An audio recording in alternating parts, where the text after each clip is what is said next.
Yan, may bawat isa. Salamat nga. Sana nga mabasa niyo. Pero tutuwa na sila ni Bible. Ako hindi Kahapon sa po, amin kayo hapon. pinakamaganda kong regalo is Bible.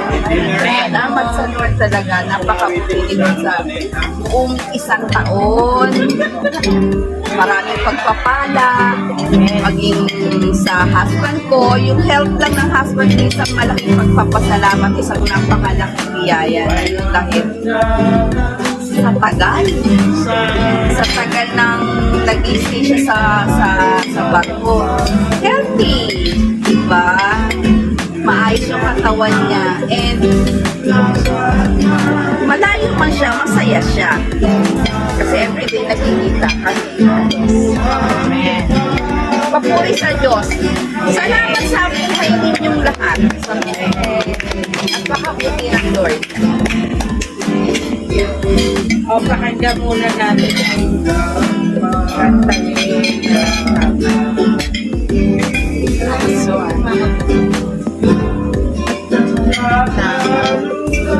Basuran pa.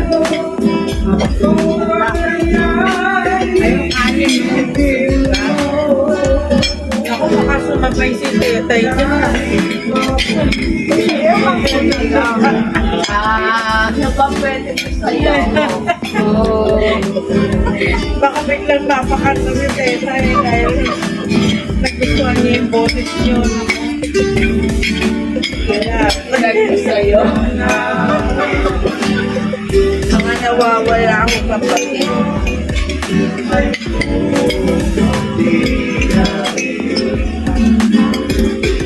Parang nasa Pilipinas tayo. Parang nasa Pilipinas tayo.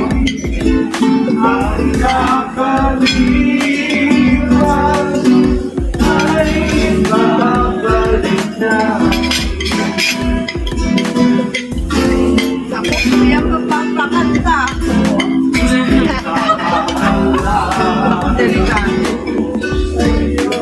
Pwede mong sabayan.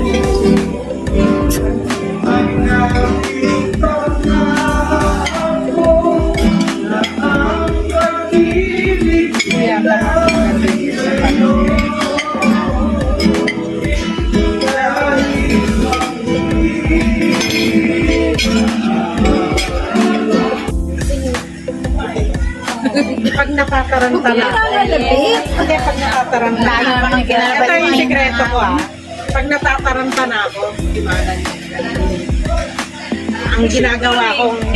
ang ginagawa kong diskarte, gagawin ko na lang, Lord, muna to, maglingkod muna ako. Bahala ka na sa mga utang. Kasi yun talaga ang sikreto. Huwag kang mataranta dun sa ano. Kasi baka mamaya, yung kung ano yung gusto mo lang na paraan ang nauuna Kaya ang end up, Ate May, lalo kang nalulugod. Kasi hindi si Lord yung inuna. Hindi si Lord yun Hindi yung gusto ni Lord lang na ano. Ang gusto ni Lord, unahin natin siya. Magdato to make disciples. Hindi naman sinabing maging magaling ka sa Bible. Sharing the word. Kundi, ito nga mga diskarte na nga yan ng church Dalhin mo sa simpang gabi. Dalhin mo sa simpang gabi yung pamilya mo, kaibigan mo. Napakadali ng diskarte, tinutulungan na tayo ng church. Ayaw lang ano nakukulang Yun yung mga diskarte doon Kailangan talaga tayo kumilos.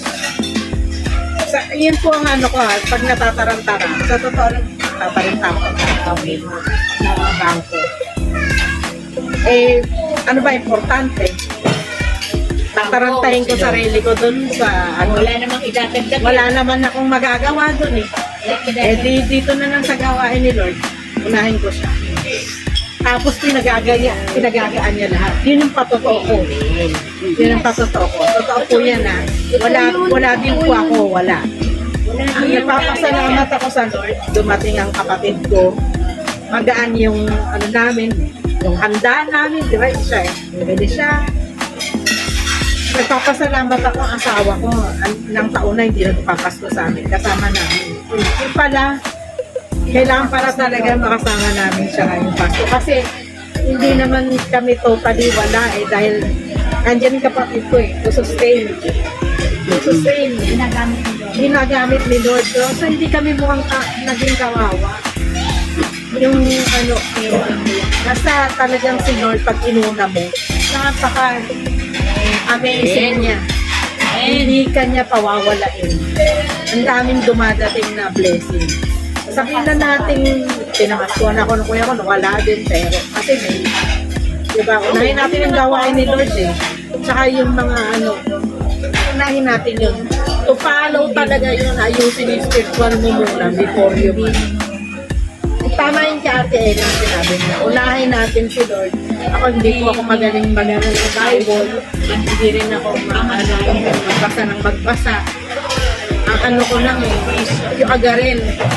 Every time na lagi na lang ako pinibigyan ng relo Na-realize ko kanina, hindi ko naman, napaalaga ni Lord yung time. Is important. Yung bag din, Importante na talaga na kumilos tayo. Na ang bawat araw ng buhay natin, natin na parang yun yung huli, para magpursige tayo na magyakap ng iba. It's not about us Hindi naman ito para sa para kayo pa rin. Kaya yun, napaisip daw siya. Yung oras, di ba? Lagi na lang pinapakita sa akin yung orasan Oras. Wala na, tatanda na tayo Marami na tayong kasabayan, wala na. Kailan pa tayo kikilos? Saka pag may namamatay, parang nakukonsensya tuloy tayo. Kailan tayo kikilos? Pag mahina na tayo, hindi na natin kayang kumilos. Yung kapag ka na. Kahit sa mga kamag-anak natin, diba? Yun lang simpleng bagay. Napakaganda ng tinutulong sa atin Hindi na nga tayo halos nagsasalita Church na bahala. Actually, kahit hindi naman tayo magsalita through our works. Kasi ako, ito patuto ko. Ang biyanan ko, minsan magsalita yun. Papasalamat ako, anak. Naririyang ka. So nakikita niya siguro na ang laki nga talaga ng pinagbago ko, diba? Ang mga hipag ko, salamat ate, hindi ka nagbago.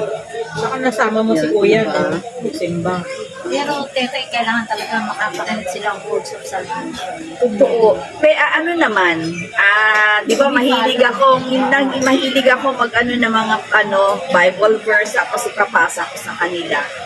Yun, ganun ang ginagawa ko sa kanila, unti-unti. And eto, sabi ko nga, sana basahin nila yung regalo ko sa kanila ngayon. Binigyan ko sila isa-isa ng Bible. Tag-pray mo, kinusemen my day niya yun. Thankful siya. Thankful siya. Mga anak ko, binigyan ko tig-iisang Bible. Pero napakagandang chance yung binigay sa iyo ni Lord kasi nakikita nilang iba ka na. Pwede mo na i-share yung words of God. Yun na yun. Paunti-unti. Kasi tiyak na maniniwala sila sa iyo dahil nakita na mo sa gawa mo. Diba? Hindi ka na makola, yung dati inalungan nila. Hindi, kasi yung testimony ka, teta, yung testimony. Kasi yun, yung dati, iba rin naman kasi yung mo na dati.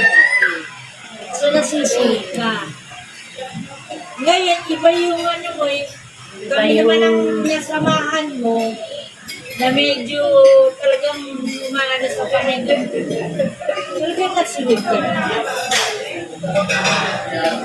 Pero kung doon sa nanatili ka doon sa hindi magandang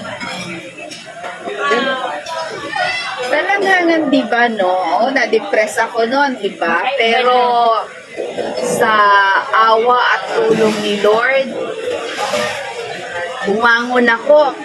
Pero, lately, na-realize ko na, may plano nga talaga pala si Lord. Bakit naranasan ko yung mga bagay na yun? Baka hindi Bakit magandang nalugmok Christy. ako nung time na yun? Di ba? Kasama ka na kayo.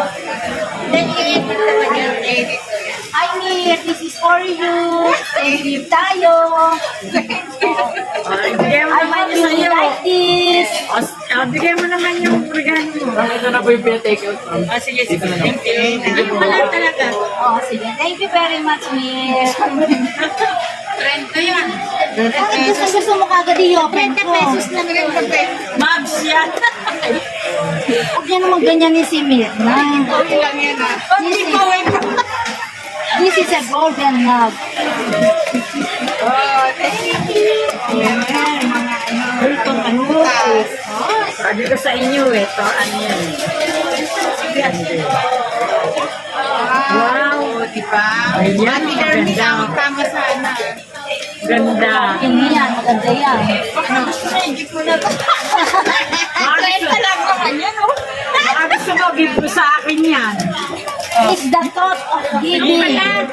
Wow! Wow! Ayaw na. Para nadinig ko yung apo ko. Wow! You see, there's a golden, yellow golden inside. You see? Wow! Nakita mo? Tumubo pa yata ako nito. Niregalo sa akin si Mirna. Mirna, nagustuhan mo ba? Siyempre po. I like this bag. Wow! Thank you. Thank you, Mir. Yung baso, bigyan nung, yan o. Kaya pala sabi niya, gusto niya buksan ko raw kaagad. Yung nag-invite sa akin, yan ang presto. Yung Ayun sa akin, yung ko na lang, walang pa-partner. oh, sino mag-ipag, ay si Ate Lourdes, wala kayo skin gift. Oh, yeah mo na. Si ano, Ate Tetay, meron niya. Ay, meron si Tetay, oo. Oh, skin gift din Teka, kayo. ako na yung kay Tetay. Ay, dyan yung kay Tetay, ito.